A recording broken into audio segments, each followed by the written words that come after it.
जय हिंद। ई वेस्ट के बारे में हम बात कर रहे थे। ई वेस्ट की इसी बातचीत को आज के सेशन में भी कंटिन्यू करते हुए आज के सेशन में सबसे पहले हम बात करेंगे ई वेस्ट मैनेजमेंट रूल्स ऑफ 2016 के बारे में। फिर हम पढ़ेंगे ई वेस्ट मैनेजमेंट रूल्स ऑफ 2024 के बारे में। और ये जो 2024 के रूल्स हैं इनमें कुछ अमेंडमेंट्स भी किए गए हैं। इन सभी चीज़ों के बारे में आज हम पढ़ेंगे, बातचीत करेंगे। देखो शुरू करते हैं। सबसे पहले हम बात करेंगे ई वेस्ट मैनेजमेंट रूल्स ऑफ 2016 के बारे में। ये जो 2016 के रूल्स हैं इनके अंदर सबसे पहली बार प्रोड्यूसर्स को एक्सटेंडेड प्रोड्यूसर रिस्पॉन्सिबिलिटी के अंडर लाया गया। एक्सटेंडेड प्रोड्यूसर रिस्पॉन्सिबिलिटी का मतलब क्या होता है, नाम से ही क्लियर है। इलेक्ट्रॉनिक प्रोडक्ट्स के जितने भी प्रोड्यूसर्स हैं उनकी रिस्पॉन्सिबिलिटी सिर्फ उन प्रोडक्ट्स को बनाने तक नहीं है, उनकी रिस्पॉन्सिबिलिटी को एक्सटेंड किया गया है।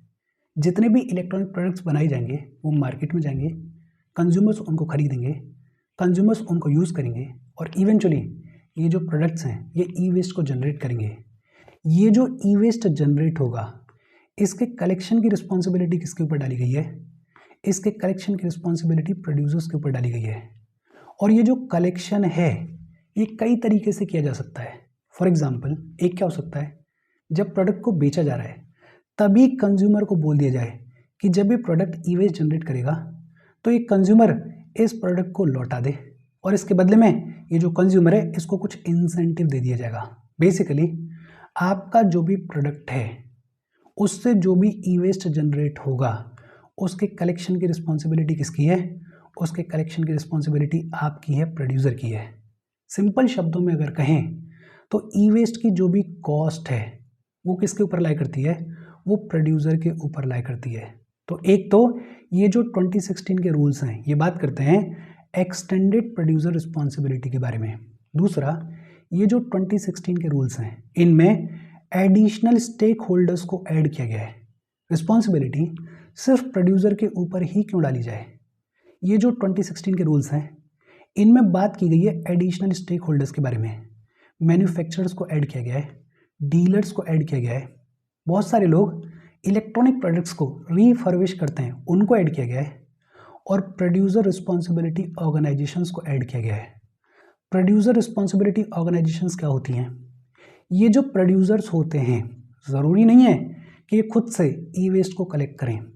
ये जो कलेक्शन का काम है हो सकता है ये किसी थर्ड पार्टी को दे दें। वो जो थर्ड पार्टी होती है उसको क्या बुलाया जाता है? उसको प्रोड्यूसर रिस्पॉन्सिबिलिटी ऑर्गेनाइजेशन बुलाया जाता है। तो ये जो 2016 के रूल्स हैं इनमें एडिशनल स्टेक होल्डर्स को ऐड किया गया है, जैसे मैन्युफैक्चरर्स को ऐड किया गया है, डीलर्स को ऐड किया गया है, रीफर्बिशर्स को ऐड किया गया है, प्रोड्यूसर रिस्पॉन्सिबिलिटी ऑर्गेनाइजेशंस को ऐड किया गया है। ये जो 2016 के रूल्स हैं इनमें कलेक्शन मैकेनिज्म बेस्ड अप्रोच को अडॉप्ट किया गया है। कलेक्शन मैकेनिज्म बेस्ड अप्रोच को अडॉप्ट किया गया है और बात की गई है कलेक्शन सेंटर्स के बारे में, बात की गई है कलेक्शन पॉइंट्स के बारे में, बात की गई है टेक बैक सिस्टम के बारे में। ये जो 2016 के रूल्स हैं इनमें डिपॉजिट रिफंड स्कीम के बारे में भी बात की गई है। और ये डिपॉजिट रिफंड स्कीम क्या है अभी हम बात कर रहे थे। डिपॉजिट रिफंड स्कीम क्या कहती है कि जो भी प्रोड्यूसर्स हैं वो प्रोडक्ट को बेचने के टाइम पे कंज्यूमर्स के ऊपर एडिशनल चार्ज लगाएं, एडिशनल पैसा लें, लेकिन कंडीशन क्या है? कंज्यूमर्स को बोल दिया जाए कि जब भी इस प्रोडक्ट की लाइफ खत्म होगी, जब भी ये प्रोडक्ट ई वेस्ट जनरेट करने की शुरुआत करेगा तो ये जो कंज्यूमर है ये इस प्रोडक्ट को प्रोड्यूसर को लौटा दे और बदले में ये जो कंज्यूमर है इससे जितना भी एडिशनल चार्ज लिया गया था उसको रिटर्न कर दिया जाएगा विद इंटरेस्ट। इससे दो फायदे होंगे। एक तो ये जो प्रोड्यूसर है इसकी जो एक्सटेंडेड प्रोड्यूसर रिस्पॉन्सिबिलिटी है वो फुलफिल हो जाएगी। दूसरा, ये जो कंज्यूमर है इसके यहाँ पे ई वेस्ट एक्यूमुलेट नहीं होगा और इसके ऊपर जितने भी एडिशनल चार्जेस लगाए गए थे वो इसको वापस इंटरेस्ट के साथ में मिल जाएगा। और तीसरा एक फ़ायदा और भी हो जाएगा कि हमारा जो ओवरऑल ई वेस्ट का जनरेशन है वो डिक्रीज होगा और ई वेस्ट की जो प्रोडक्टिविटी है वो इंक्रीज होगी। इसके अलावा ये जो 2016 के रूल्स हैं इनमें ई वेस्ट एक्सचेंज ऑप्शन के बारे में भी बात की गई। इन रूल्स के तहत जो भी एजेंसीज, जो भी ऑर्गेनाइजेशंस को ऑथराइज किया गया है उनको ई वेस्ट एक्सचेंज का ऑप्शन भी दिया गया। ई वेस्ट एक्सचेंज का ऑप्शन मतलब सपोज करते हैं कि एक कोई ऑर्गेनाइजेशन है ए और दूसरी कोई ऑर्गेनाइजेशन है बी। ये जो ए ऑर्गेनाइजेशन है ये सर्टेन टाइप का ई वेस्ट जनरेट करती है, ये जो बी ऑर्गेनाइजेशन है ये किसी दूसरे टाइप का ई वेस्ट जनरेट करती है। अब हो सकता है बी ऑर्गेनाइजेशन का जो ई वेस्ट है वो ए के काम में आ जाता हो, या फिर ये जो ए ऑर्गेनाइजेशन का ई वेस्ट है ये बी के काम में आ जाता हो। तो ये जो एजेंसीज हैं, ये जो ऑर्गेनाइजेशंस हैं, वो अपने ई वेस्ट को एक्सचेंज कर सकती हैं, सेल या फिर परचेज कर सकती हैं। और फाइनली अर्बन लोकल बॉडीज को बोला गया कि जितने भी ऑर्फन प्रोडक्ट्स हैं, जितने भी ऐसे प्रोडक्ट्स हैं जिनके प्रोड्यूसर की जानकारी नहीं है, उनको कलेक्ट करने की जिम्मेदारी, उनको चैनलाइज करने की जिम्मेदारी किसको दी गई? अर्बन लोकल बॉडीज को दी गई। इजी और सिंपल सी बातचीत है। देखो ये जो 2016 के रूल्स हैं इनमें और भी चीज़ें दी गई हैं, लेकिन एक तो काफ़ी पुराने रूल्स हैं, इनमें अपडेशंस आ गई हैं, और दूसरा जो इम्पॉर्टेंट चीज़ें हैं वो यही हैं। तो ये जो इम्पॉर्टेंट चीज़ें हैं अगर इनको भी आप अपने दिमाग में रखोगे तो आप टॉपिक को टैकल कर पाओगे। 2016 के रूल्स, सबसे पहले तो बात करते हैं एक्सटेंडेड प्रोड्यूसर रिस्पॉन्सिबिलिटी के बारे में। दूसरा ये जो 2016 के रूल्स हैं इनमें एडिशनल स्टेक होल्डर्स की बात की गई है। तीसरा ये जो 2016 के रूल्स हैं इनमें कलेक्शन मैकेनिज्म बेस्ड अप्रोच को अडॉप्ट किया गया है। चौथा ये जो 2016 के रूल्स हैं इनमें डिपॉजिट रिफंड स्कीम की बात की गई है। पांचवा ये जो 2016 के रूल्स हैं इनमें एजेंसीज के लिए, ऑर्गेनाइजेशंस के लिए ई वेस्ट एक्सचेंज का ऑप्शन दिया गया है। और छठवा जो अर्बन लोकल बॉडीज़ हैं उनको जिम्मेदारी दी गई है कि जितने भी ऑर्फन प्रोडक्ट्स हैं उनको कलेक्ट करना और उनको चैनलाइज करना आपकी रिस्पॉन्सिबिलिटी है। इजी और सिंपल सी बातचीत है। होपफुली कुछ हद तक ये जो स्ट्रक्चर है ये आपके दिमाग में सेट हुआ होगा।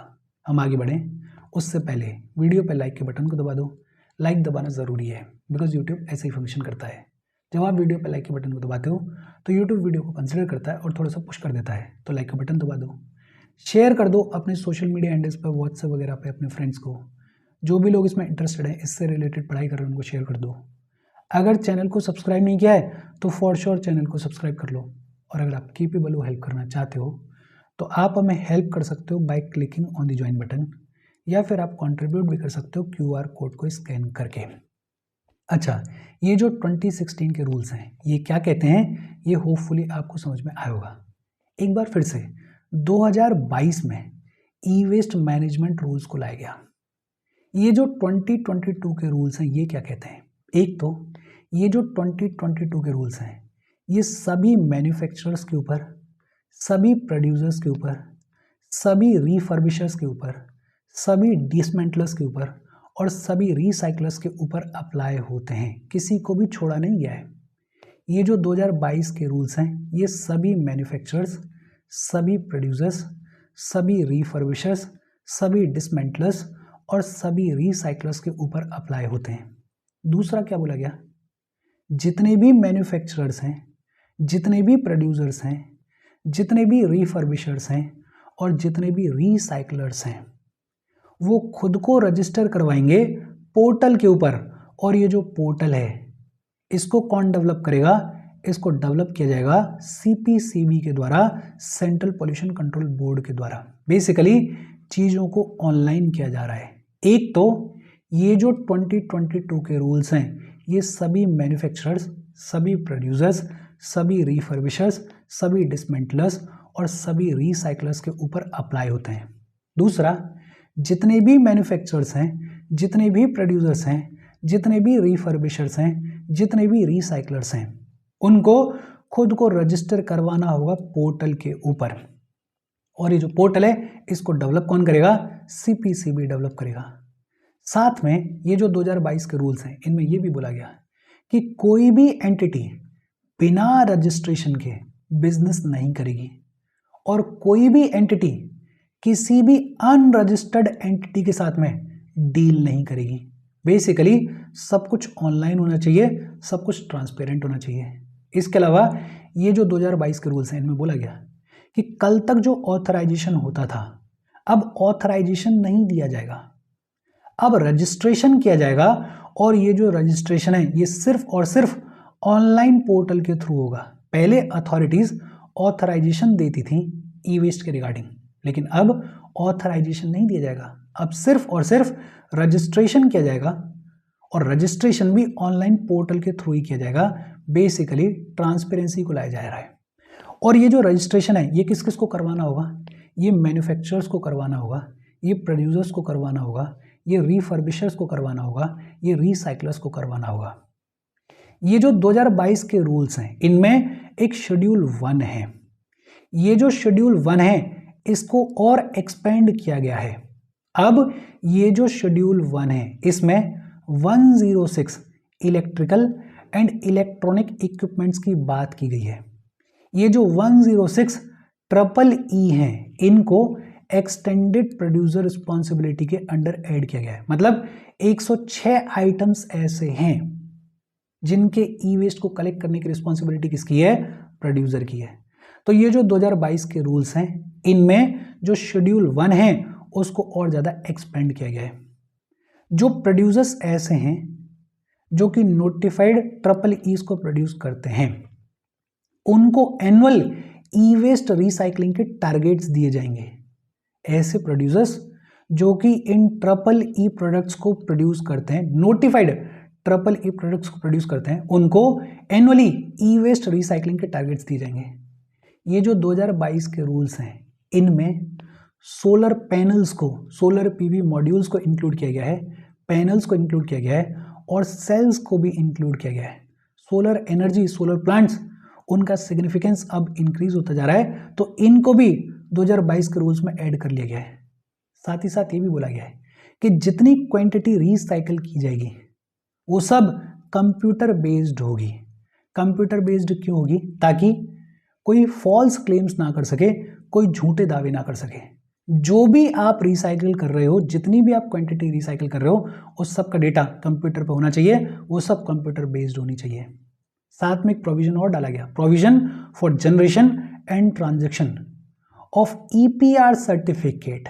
EPR सर्टिफिकेट को इंट्रोड्यूस कर दिया गया है। EPR का मतलब एक्सटेंडेड प्रोड्यूसर रिस्पॉन्सिबिलिटी सर्टिफिकेट को इंट्रोड्यूस कर दिया गया है। होगा क्या? मान लेते हैं ये ऑर्गेनाइजेशन है A और ये ऑर्गेनाइजेशन है B। ये जो A ऑर्गेनाइजेशन है ये बहुत ज़्यादा ई वेस्ट जनरेट कर रही है और ये जो B ऑर्गेनाइजेशन है ये ई वेस्ट को जनरेट नहीं कर रही है, इनफैक्ट पॉजिटिव में है, कुछ बेहतर कर रही है। तो ये जो B ऑर्गेनाइजेशन है इसके पास में एक EPR सर्टिफिकेट होगा और ये जो EPR सर्टिफिकेट है इसको ये जो A ऑर्गेनाइजेशन है ये खरीद सकती है और दिखा सकती है कि देखो साहब, हमने ई वेस्ट तो जनरेट किया लेकिन हमने जो कॉस्ट है उसको पे कर दिया है, हमने एक सर्टिफिकेट खरीद लिया है। साथ में प्रोविजन डाला गया of environmental compensation, verification and audit. अगर कोई भी ई वेस्ट जनरेट करेगा और उसकी वजह से अगर एनवायरनमेंट को नुकसान होगा तो एनवायरनमेंट कंपनसेशन के तौर पे उसको पनिश किया जाएगा, वेरिफिकेशन किया जाएगा, प्रॉपर ऑडिट किया जाएगा। इसके अलावा ये जो 2022 के रूल्स हैं इनमें बात की गई है एक स्टीयरिंग कमेटी के बारे में, और ये जो स्टीयरिंग कमेटी बनाई जाएगी ये देखेगी कि ये जो 2022 के रूल्स हैं इनको प्रॉपरली इम्प्लीमेंट किया जा रहा है। फिर ये जो 2022 के रूल्स हैं इनमें बात की गई है about the provisions for reducing hazardous substance in manufacturing. Basically बोला गया है कि जितने भी EEE के प्रोड्यूसर्स हैं वो अपने प्रोडक्ट्स में एक लिमिट से ज़्यादा हजार्डस सब्सटेंसेस को यूज़ नहीं कर सकते हैं, लेड को यूज़ नहीं कर सकते हैं, मरकरी को यूज़ नहीं कर सकते हैं। और फिर जितने भी ऐसे वर्कर्स हैं जो कि काम करते हैं ई वेस्ट के रिसाइकलिंग में, उनकी सेफ्टी कैसे इंश्योर की जाए, उनकी हेल्थ कैसे इंश्योर की जाए, उसके रिगार्डिंग भी ये जो 2022 के रूल्स हैं ये 2022 के रूल्स बात करते हैं। इजी और सिंपल सी बातचीत है। देखो मोटे मोटे तौर पे अगर देखें तो एक तो चीज़ों को ऑनलाइन किया गया है, जैसे बोला गया है कि जितने भी मैन्युफैक्चरर्स हैं, प्रोड्यूसर्स हैं, रिसाइकलर्स हैं, वो खुद को रजिस्टर करेंगे पोर्टल के ऊपर। ये जो पोर्टल है इसको कौन बनाएगा? CPCB बनाएगा। साथ में ये भी बोला गया कि अब ऑथराइजेशन लेने की ज़रूरत नहीं है, अब आप रजिस्ट्रेशन करवाओ और रजिस्ट्रेशन जो है वो ऑनलाइन पोर्टल के थ्रू ही होगा। रजिस्ट्रेशन किस किस को करवाना होगा? मैन्युफैक्चरर्स को, प्रोड्यूसर्स को, रिफर्बिशर्स को और रिसाइकलर्स को। जो शेड्यूल 1 है उसको एक्सपेंड किया गया है और अब EPR रिजीम में 106 ट्रिपल ईज को ऐड किया गया है। फिर सोलर पीवी मॉड्यूल्स, पैनल्स और सेल्स, इनको भी इंक्लूड किया गया है। जितनी भी क्वांटिटी रिसाइकल की जाएगी ये सब कंप्यूटर बेस्ड होगी। ईपीआर सर्टिफिकेट्स की भी बात की गई है। एनवायरमेंटल कंपनसेशन, वेरिफिकेशन और ऑडिट की भी बात की गई है। बेहद इंपॉर्टेंट स्टेयरिंग कमेटी के बारे में बात की गई है, और ये जो स्टेयरिंग कमेटी है ये देखेगी कि ये जो रूल्स हैं इनको इम्प्लीमेंट किया जा रहा है। साथ में ये भी बोल दिया गया कि जितने भी ट्रिपल ई के प्रोड्यूसर्स हैं वो अपने प्रोडक्ट्स में एक लिमिट से ज़्यादा हजार्डस सब्सटेंस को यूज़ नहीं कर सकते हैं, लेड को यूज़ नहीं कर सकते हैं, मरकरी को यूज़ नहीं कर सकते हैं। और फिर वर्कर्स की हेल्थ को लेके, वर्कर की सेफ्टी को लेके भी प्रोविजंस दिए गए हैं। ये जो 2022 के रूल्स हैं इनमें कुछ अमेंडमेंट्स किए गए, और ये जो अमेंडमेंट्स हैं ये 2024 में किए गए। दो प्राइमरी अमेंडमेंट्स थे। एक तो सेंट्रल गवर्नमेंट को पावर दी गई कि जितने भी एक्सटेंडेड प्रोड्यूसर रिस्पॉन्सिबिलिटी सर्टिफिकेट्स हैं इनको ट्रेड करने के लिए सेंट्रल गवर्नमेंट जो है वो एक प्लेटफॉर्म बना सकती है। ये जो प्लेटफॉर्म बनाया जाएगा ये बनाया जाएगा as per guidelines issued by CPCB. CPCB की गाइडलाइंस के अकॉर्डिंग ये जो प्लेटफॉर्म है ये प्लेटफॉर्म बनाया जाएगा। इस प्लेटफॉर्म पे क्या होगा, ये जो ईपीआर सर्टिफिकेट्स हैं ये ट्रेड होंगे। और इसके अलावा सीपीसीबी को जिम्मेदारी दी गई कि जितने भी ईपीआर सर्टिफिकेट्स हैं उनकी प्राइस रेंज जो है वो सीपीसीबी सेट करेगा। और ये जो प्राइस रेंज है ये मैक्सिमम 100% हो सकती है और मिनिमम 30% हो सकती है ऑफ एनवायरमेंटल कंपनसेशन।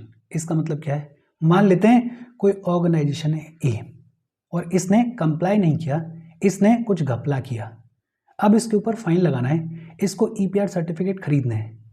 तो जितना इसने घपला किया उसकी कम से कम मिनिमम 30% कॉस्ट जितना है ईपीआर सर्टिफिकेट इसको खरीदना पड़ेगा, या मैक्सिमम 100% कॉस्ट जितना इसको ईपीआर सर्टिफिकेट खरीदना पड़ेगा, डिपेंडिंग अपॉन कि मैग्नीट्यूड कितना है, नुकसान कितना हो रहा है, वो सब कौन डिसाइड करेगा, सीपीसीबी डिसाइड करेगा।